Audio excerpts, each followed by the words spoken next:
ஸ்ரீ தேவி பாகவதம் 248ஆம் பகுதி.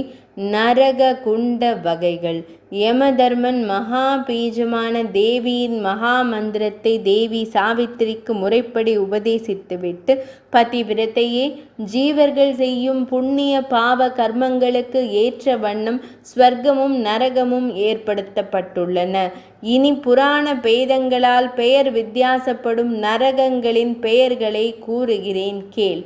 தீக்குண்டம், உப்பு குண்டம், மலக்குண்டம், மூத்திர கௌகுண்டம், சளி குண்டம், விஷக்குண்டம், சுக்கில குண்டம், இரத்த குண்டம், உடம்பு அழுக்கு குண்டம், மாமிச குண்டம், எலும்பு குண்டம், கொதிநீர் குண்டம், கொதிக்கும் எண்ணெய் குண்டம், உலக்கை குண்டம், புழு குண்டம், தேள் குண்டம், பாம்பு குண்டம் என்று நரக குண்டங்கள் 86 உண்டு.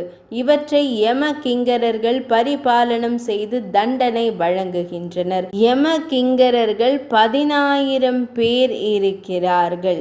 இவர்களிடம் கொடிய பல ஆயுதங்கள் இருக்கின்றன. இவர்களிடம் ஈவு இரக்கத்தை காண முடியாது. கட்டளைகளை அணு அளவு பிசகாது பின்பற்றுவர். இனி எந்தெந்த பாவம் புரிந்தோர் எந்தெந்த நரக குண்டங்களுக்கு அனுப்பப்படுகிறார்கள் என்பதை கூறுகிறேன் கேள் என்றான் யமதர்மராஜன்.